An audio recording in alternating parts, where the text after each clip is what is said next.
April 17, 1945. Camp Concordia, Kansas. Klaus Mueller stares at a 300 German POWs sit at long tables, forks frozen mid-air.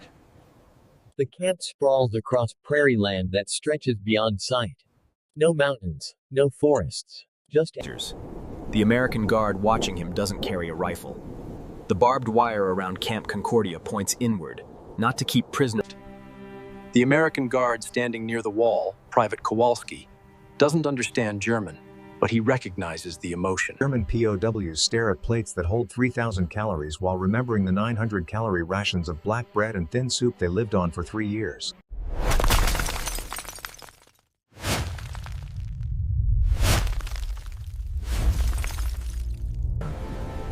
The camp sprawls across prairie land that stretches beyond sight.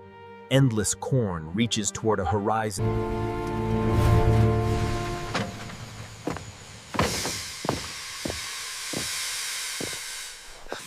At Camp Alona, the processing yard is full of Africa Corps veterans standing in the blazing sun as an American officer reads names. You'll be working for local farmers, agricultural labor, 80 cents a day in camp script. Richter, you're going to the Zimmerman farm. The train to the farms passes mailboxes bearing names like Schneider. Looking out the train windows, Richter sees farms that are too large, equipment too new, and houses too solid. A red barn larger than any building in his village rises like a cathedral to agriculture, and the structure is perfect. Otto Zimmerman owns 2 John Deere tractors. Richter has seen exactly 3 tractors in his life, all painted field gray and pressed into military service. Otto Zimmerman stands in the farmhouse doorway. He is tall and broad-shouldered, wearing denim overalls that would cost a month's wages in Germany.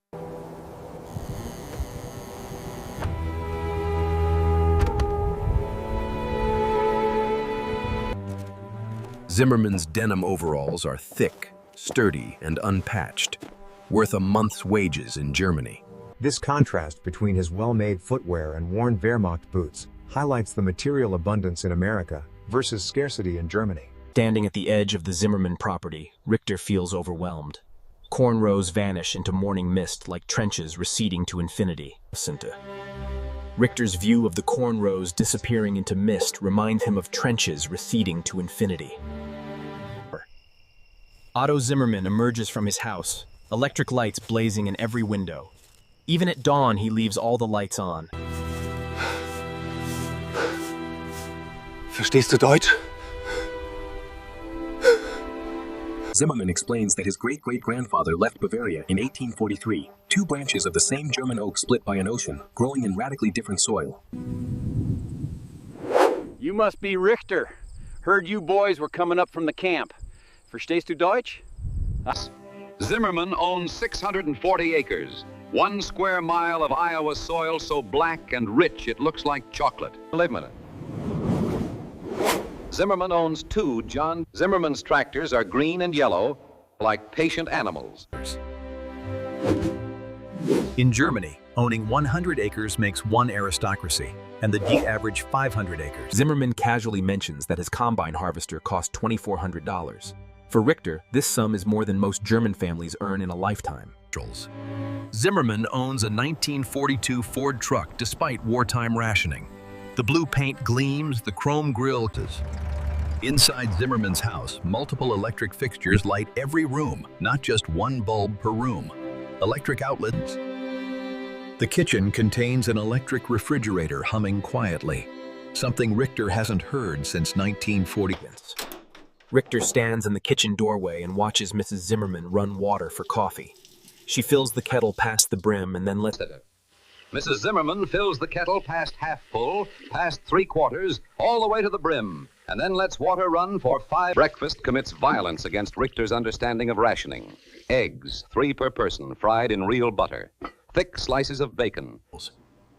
Zimmerman and his wife eat like this is normal, and their 3 children, ages 7 to 14, eat like it's normal. Watching the children push half-eaten eggs around their plates, Richter is confronted with waste. Food that would... Richter eats slowly, mechanically, forcing himself to pace his consumption so he doesn't make himself sick. Even eating slowly, he consumes more calories in this breakfast. Smart. Body needs time to adjust. We'll start you on light work today. Fence mending. Let you build back up. Zimmerman shows Richter the work schedule. 8 hours a day, 2 15-minute breaks, 1 hour for lunch, Sundays off. If Can't have you dying a heat stroke. Wouldn't be right. That first evening, Richter sits at the Zimmerman dinner table again, not in a barn or separate building. The dinner portions seem obscene. Roast beef, potatoes, green beans, fresh bread with butter, and apple pie. Zimmerman's youngest daughter complains that she doesn't like green beans and is allowed to leave them uneaten. Food left on her plate will be scraped into a bucket for the pigs. After dinner, the leftovers, perfectly good green beans and other food, are scraped into a bucket for the pigs. Zimmerman turns on a Zenith radio in a polished walnut cabinet. The radio sits prominently in the living room and connects the farm to news and entertainment. Zimmerman's hand turns the radio dial, bringing news from Washington, New York, and Chicago. The radio brings news from Washington, New York, and Chicago, delivered with calm analysis and measured tones. Advertisements for consumer goods follow. Later, Richter lies awake on a cot in the small room off the barn. He cannot sleep. His mind runs calculations. The evidence before Richter's eyes contradicts 3 years of propaganda.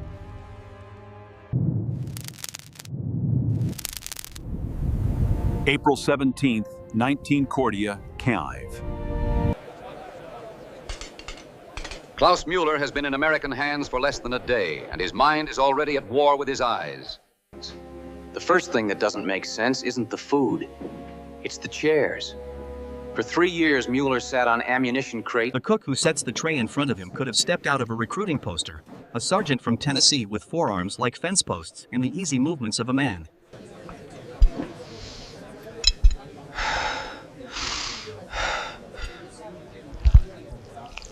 When Weber finally does taste the eggs, his eyes close as if he's bracing for impact. It's real. My God, it's real. Near the wall stands Private Kowalski, the American guard whose job is to watch but not interfere. He doesn't need to understand German to recognize what he's seeing. Innocence. In his mind, Kowalski still carries the ghosts of men who never had a second chance at a meal like this. Mueller forces himself to eat like a man writing an equation, not a starving animal. The supply officer in him can't help it. When Captain Morrison, the camp commander, steps into the doorway, the room falls instinctively silent. He doesn't bark or demand attention, he simply waits. This war is over. Lay down your arms and you will not be harmed. Dieser Krieg ist vorbei. Legen Sie Ihre Waffen nieder und Sie werden nicht verletzt. Morrison's first word hits harder than any speech Google's ever broadcast. Geneva Convention protections, 3 meals a day, medical care, 8-hour workdays with pay and camp script, Sundays off. Later, when Mueller is marched to Barrack 7 and shown bunk 14, the dissonance deepens. Wooden bunks. He runs a hand across the coarse wool of the blanket and the cheap but clean mattress, and can't help making the comparison. Electric lights click on at dusk with a steady, confident hum. Real glass windows hold back the Kansas winters.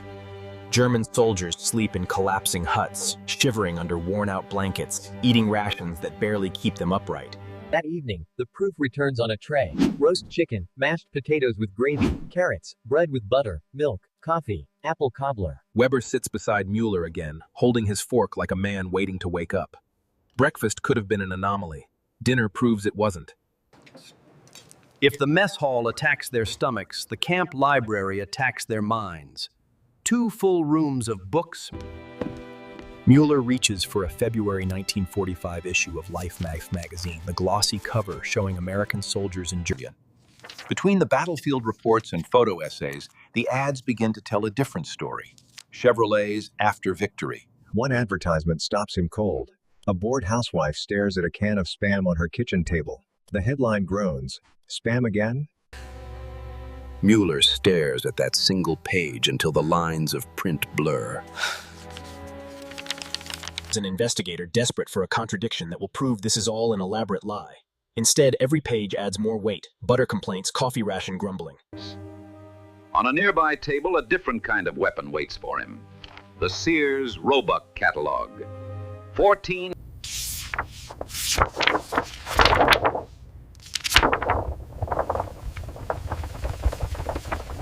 In the toy section, tiny ink drawings of bicycles and chemistry sets hurt more than any photograph of a battlefield. When Mueller finally closes the catalog, he isn't just finished reading. He is, in a very real sense, finished. Jitters.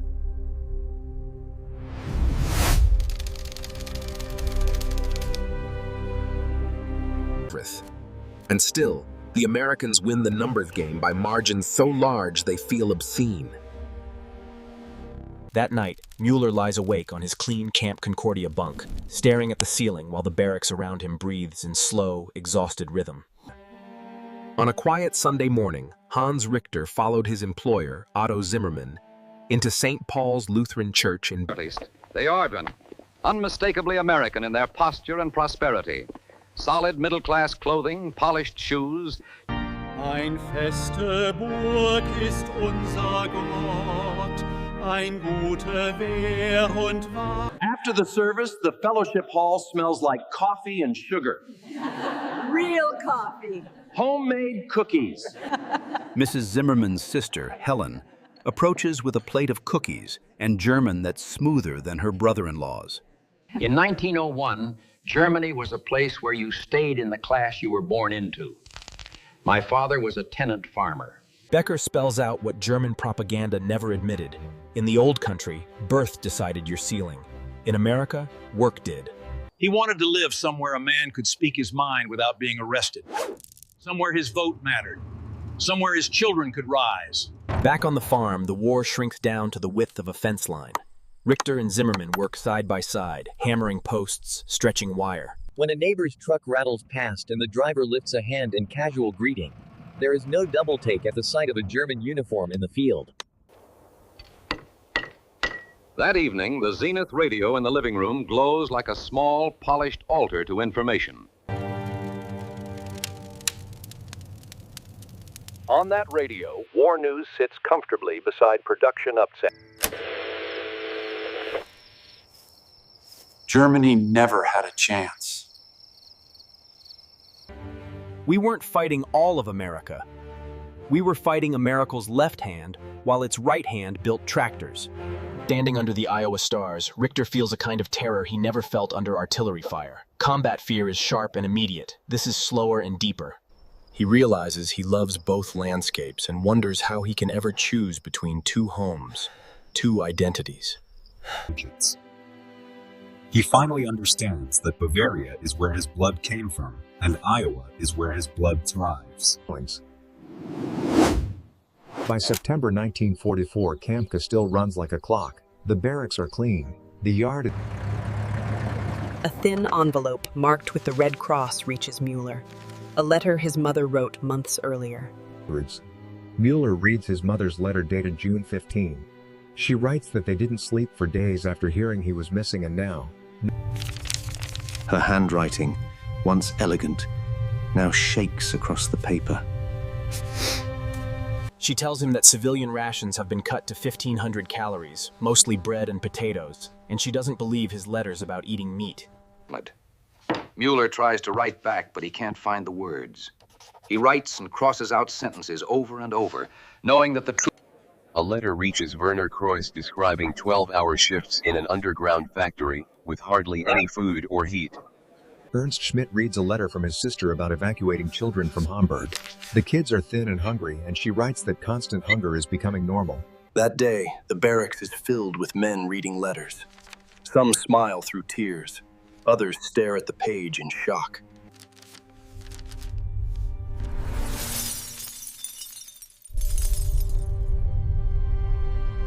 Houston. On April 30, 1945, news spreads through Camp Concordia. Hitler is dead. When Captain Morrison announces the death, the mess hall falls silent. Some prisoners cry.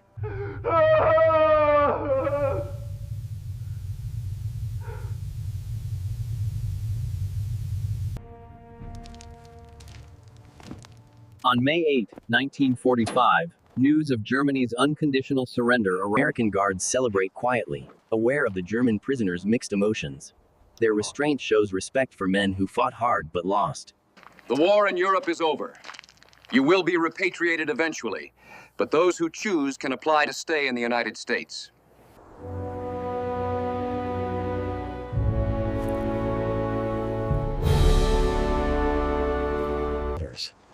That night, the barracks buzz with debate. Groups form around bunks as men argue about staying versus returning home. Staying would be treason. Abandon Germany in her darkest hour? Duty demands that they return to help rebuild, even if there is nothing left. Another counters that Germany abandoned them first, sent them to fight a losing war, and then starved their families. If their country could discard them, why shouldn't they discard it? Mueller listens but stays silent. His decision has already been made. He isn't motivated by hatred of Germany or love of America. He understands that this is the moment when lives diverge. One path leads back to rubble and ration book. Summer 1945 in Iowa looks much like the year.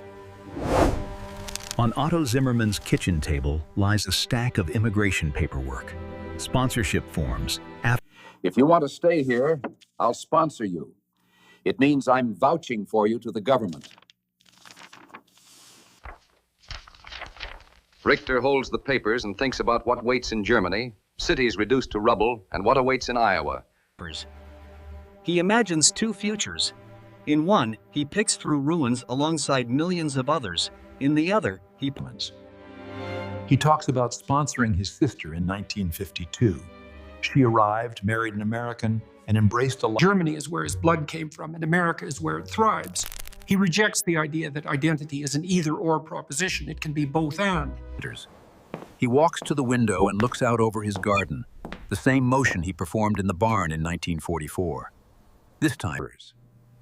Looking back, he says the real weapon the Americans used wasn't the atomic bomb or propaganda. It was abundance. Truth, he says, is devastating when you've been fed lies.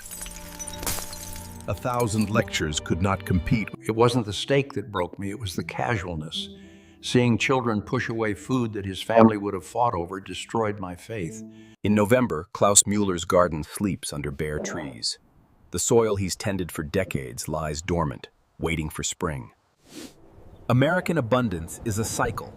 Plant seeds, watch them grow, harvest, and share. Mueller knows. 44 years after arriving as a prisoner, Mueller gazes at his November garden and smiles. What broke Mueller wasn't steak. It was the casualness with which Americans treated abundance. May 15th, 1944.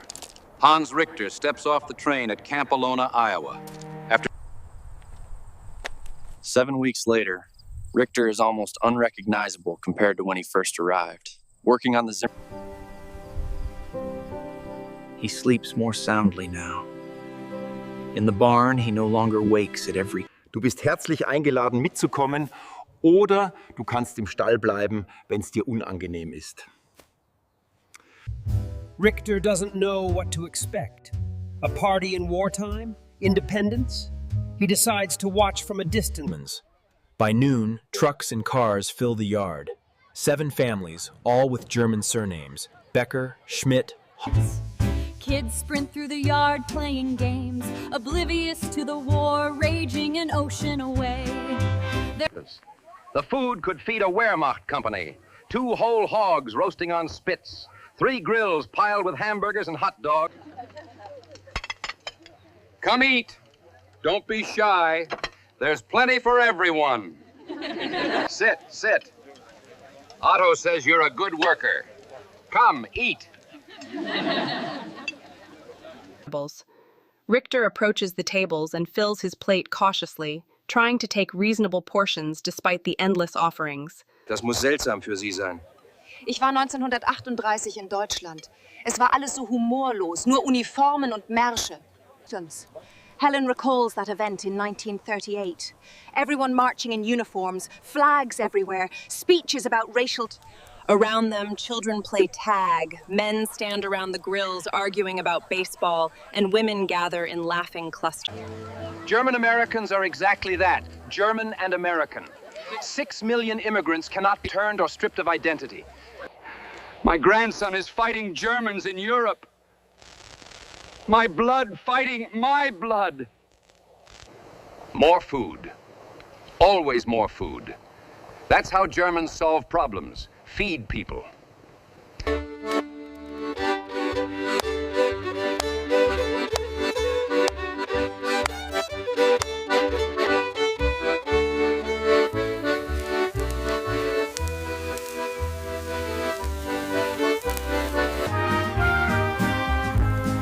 Papa says you're from Bavaria, near the mountains?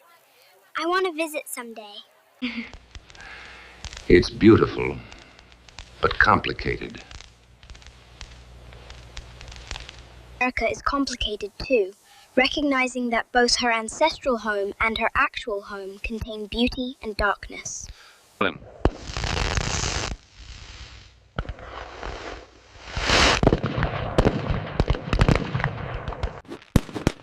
The popping firecrackers trigger combat reflexes.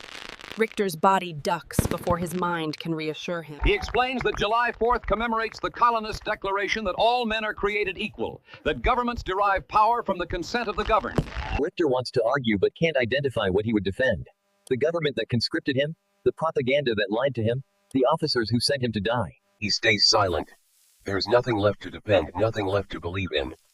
The fireworks continue overhead as his certainty melts away. The party goes on past midnight. Families drift home, children asleep in truck beds. Adults shake hands and promise to... Richter helps clean up, stacking plates and folding tables. The amount of wasted food breaks his heart. Half-eaten hamburgers, picked over salad, and melted desserts tumble into slop buckets. Food that would feed a German village for a week becomes pig feed. Too much food. We always cook too much. German habit. Make sure everyone eats enough. Cooking too much is a German reflex, you see. We just want to ensure no one goes hungry. The food they threw away, it would feed my village for a week. I know. After the war, we'll send food. Care packages, relief supplies, whatever we can.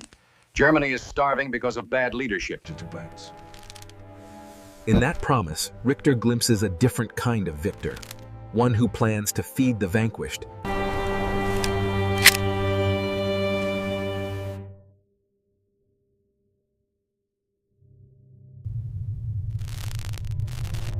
The evidence he's seen: steak, tractors, community, casual waste, edibles.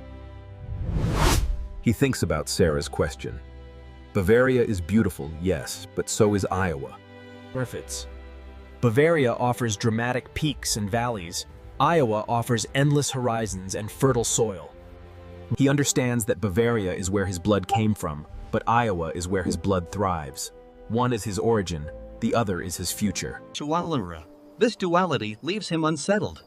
He has discovered a way to belong to two places at once, but he doesn't yet know how to rush. By September 1944, letters begin to arrive at Camp Concordia through Red Cross channels. Thin envelopes marked with the Red Cross arrive at barracks, stamped and redacted after months of travel. Each envelope carries news from a different world. Each prisoner holds his letter with a mixture of relief and dread.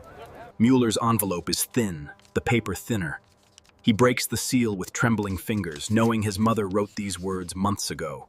My dearest Klaus, we received notification that you are alive and well in America. Thank God. Thank God. Her handwriting, once elegant, now shakes across the page, a physical record of months of hunger and fear. She writes that rations have been cut to 1,500 calories, mostly bread and potatoes. Meat is a memory. Mueller learns that the Schneider family lost their home and now lives with his parents in their 2 remaining rooms. She doesn't believe the camp can be as good as he says. No nation feeds it such things during wartime, she writes. She closes her letter with love and prayers for his safe return. Despite her disbelief, her love for her son travels weeks. Mueller reads his mother's letter 3 times, unable to reconcile his reality with hers.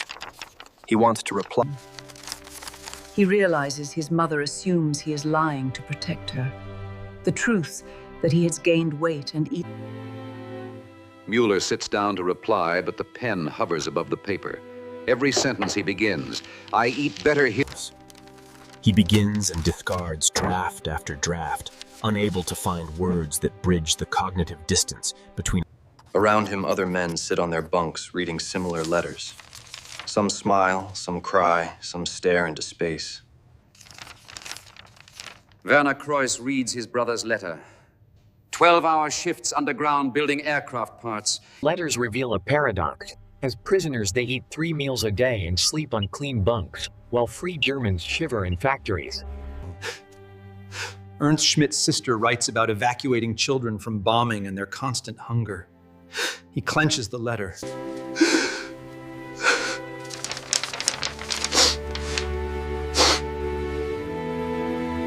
With each letter, the uncomfortable truth solidifies. Surrendering saved their lives. They are alive not despite American treatment, but because of it. Mueller realizes, with a mix of relief and horror, that being taken prisoner by America is the best thing that could have happened to him. That night, he lies awake on his bunk, processing this paradox. The enemy he was ordered to hate has given him distress. On April 30th, 1945, news reaches Camp Concordia. Hitler is... When Captain Morrison announces Hitler's death, a strange silence falls. Some prisoners weep, but...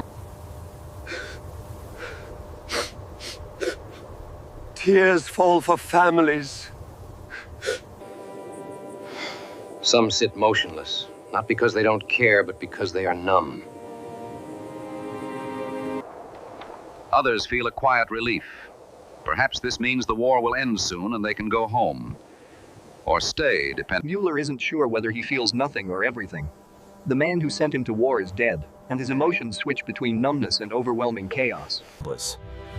The leader's death is less a tragedy than the final removal of a keystone. The ideological structure. Mueller realizes the man who sent him to war died in a bunker while his people starved. The regime that demanded total loyalty abandoned its... May 8, 1945, Victory in Europe Day. The war is over. Camp Concordia looks the same, but the world has changed. American guards celebrate VE Day quietly, aware of the German prisoners' complicated emotions. The war in Europe has ended. Germany has surrendered unconditionally. You are no longer enemy combatants, but prisoners of a defeated nation awaiting repatriation. He explains that repatriation will take months. There are 375,000 German POWs in America, and transport must be arranged. Morrison also adds a surprising option. Prisoners who wish to emigrate to the United States after repatriation may apply through normal immigration channels.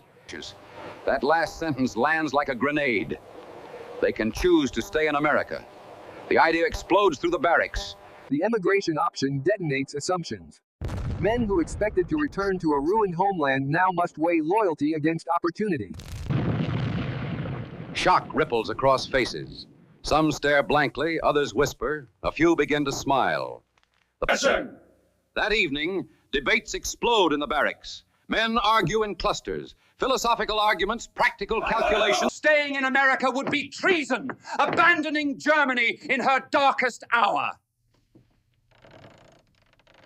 Another counters bitterly that Germany abandoned them first, sending them to die for lies, feeding them propaganda while starving them. What loyalty is owed to a government that starved its people and lied to them? Voices rise, fists pound on bunks. A third suggests that families could emigrate too, eventually. Why not bring them here and give them what Germany never could? Mueller listens without participating.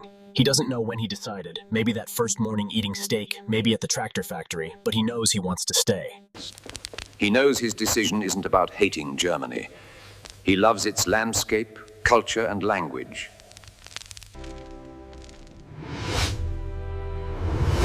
For Mueller, the fork in the road is clear. One path leads back.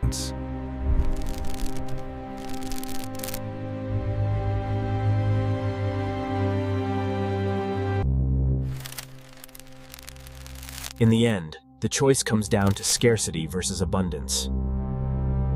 An abstract belief system collapses when confronted with concrete reality. Seeing plenty trumps being told that hardship is noble.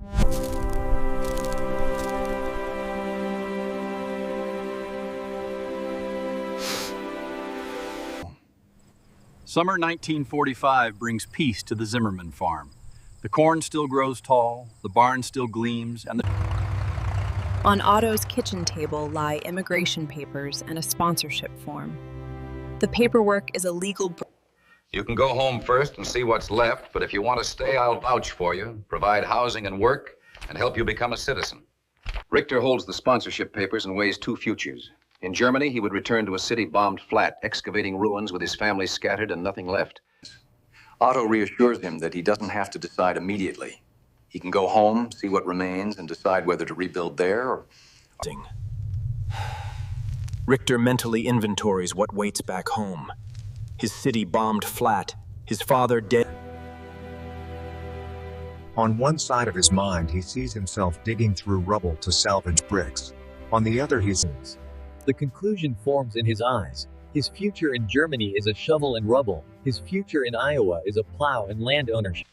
Finally, he speaks. I want to stay.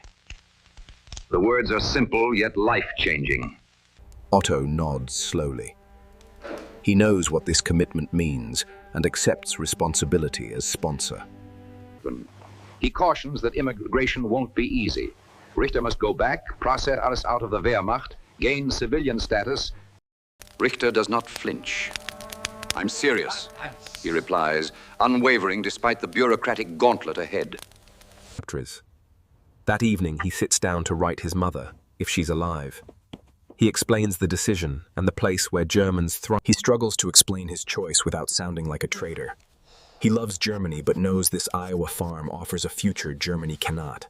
In his letter, he writes that Iowa is a place where Germans can thrive and own land, where hard work is rewarded with ownership. He assures her that choosing Iowa doesn't mean he hates Germany. It means he found a place where Germany could have been if different choices were made. He writes not knowing if his mother will understand or forgive. His hope that she will support him battles with fear that she won't. In the end, he decides this choice is about truth over propaganda and abundance over scarcity. 44 years later, Lawrence, Kansas is a peaceful suburb with tree-lined streets and comfortable houses. His 3-acre property holds a comfortable house and a garden, the physical proof of his American dream. Klaus Müller, now 68, sits in his living room surrounded by photos, wedding pictures. Tell me about the moment you decided to stay. Mueller glances at the old photo of himself in uniform, a reminder of the man he was before Iowa. When did your certainty break? Was it the stake? Mueller pauses for a long time, decades of reflection gathering behind his eyes before he answers. Some assume that the stake changed everything. It wasn't like that for him. It was not the stake. He speaks firmly and rejects the dramatic version of the story. It was the casualness. Experiencing abundance, treated as ordinary, stayed with him for years. People around him didn't treat what they had as something rare, they simply lived with it. A meal like steak could appear on an ordinary Tuesday without ceremony. The true measure of prosperity isn't in what we highlight, but in the quiet, unremarkable plenty that forms the backdrop of our daily lives. He pauses to gather his thoughts. Had said scarcity was noble and struggle made them strong. Germans were told scarcity was natural. Americans showed him it was a choice. German propaganda said they were strong because they could endure hunger. Suffering built character. He now sees that narrative as deception. He recounts how they were taught hunger was virtuous and deprivation noble. Now he knows this was used to keep them marching and obedient. America demonstrated that scarcity was not nature's law, but the result of choices, and the Americans produced enough for everyone, even during war. He condemns his own regime for starving its people while blaming enemies. Scarcity was manufactured, then weaponized. Germany had ample resources, land, people, and knowledge. Yet leaders chose bombs over bread, ideology over pragmatism. He explains Germany chose militarism over agriculture, conquest over cultivation. Those choices doomed the nation. Germany didn't lose because Americans were better fighters, America's soldiers were well supplied, but the true defeat lay in Germany's economic choices. Germany lost because America never stopped being America, producing tractors alongside bombers, feeding its people while waging war. America fought a massive war and yet kept producing refrigerators, radios, and tractors. It planned for peace even while fighting. He explains that, in his view, the United States managed to wage war while still maintaining prosperity at home. Do you ever regret staying in America? When I look back, I sometimes wonder. But then I see their faces, and I know I made the right choice.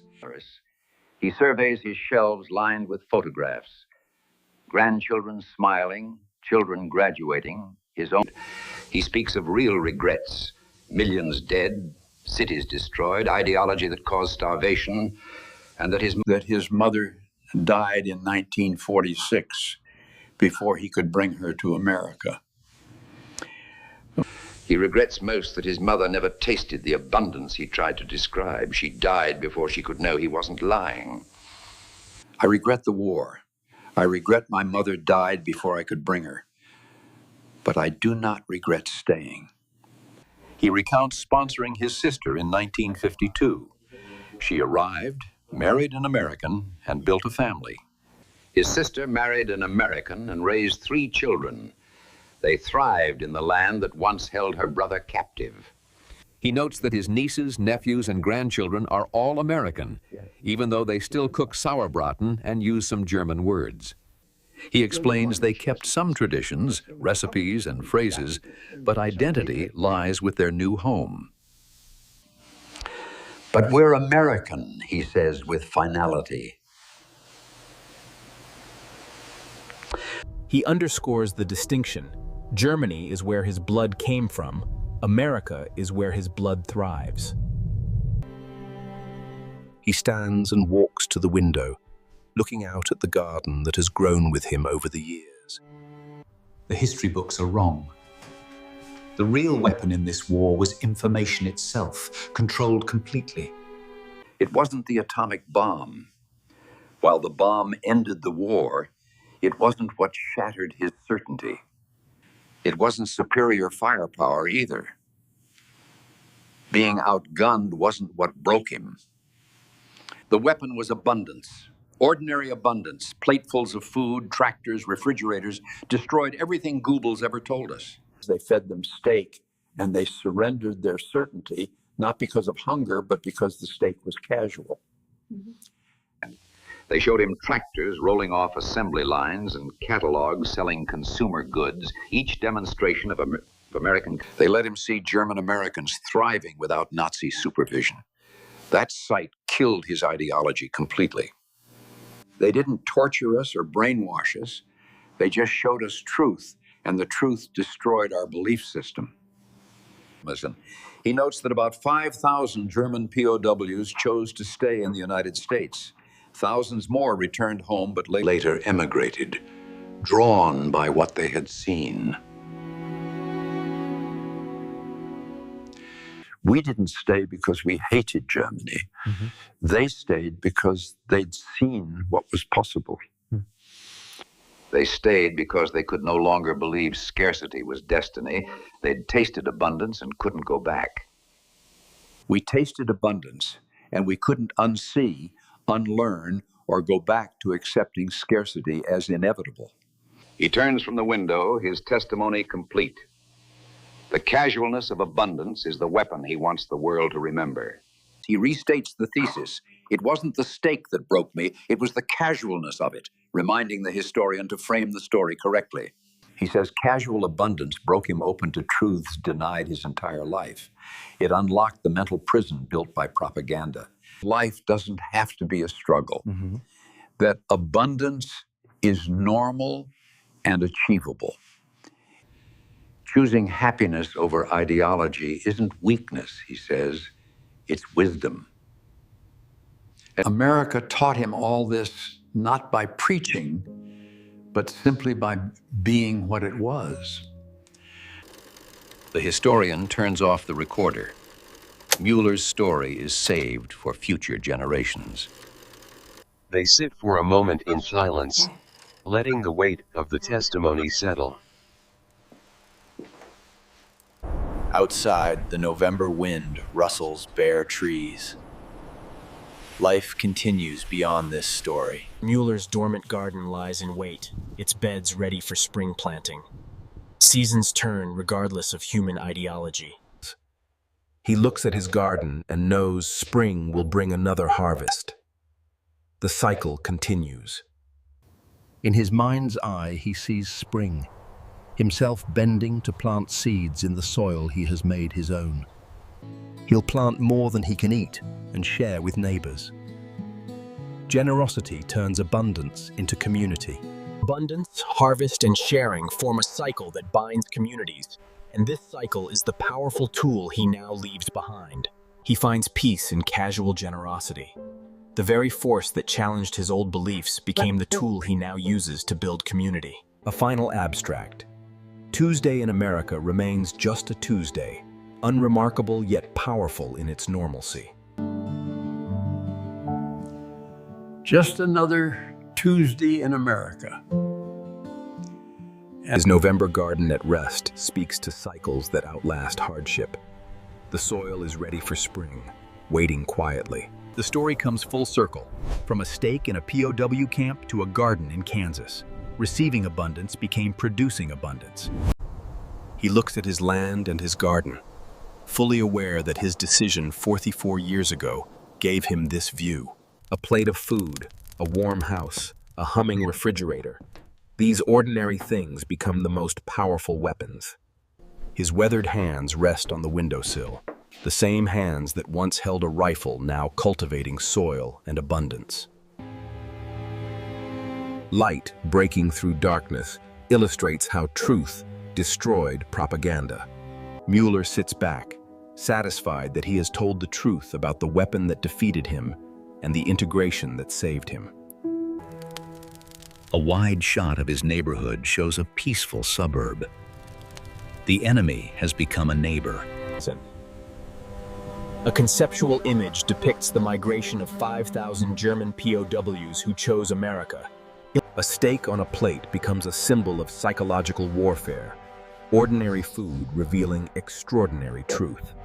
Casualness itself becomes the ultimate weapon. Repeated ordinary actions, unremarkable plenty, erode any narrative of noble suffering. His final wisdom: America didn't teach through lectures, it taught by example. Being itself was the lesson. An abstract shows solid, authentic living contrasted with hollow instruction, underscoring that example beats propaganda. A panoramic view of the American heartland under an endless sky illustrates the expansive opportunity that drew him to stay. His face tells the story. Decades of American life layered over German bone structure, both identities integrated. A plant metaphor visualizes his philosophy: roots in one soil, flourishing in another.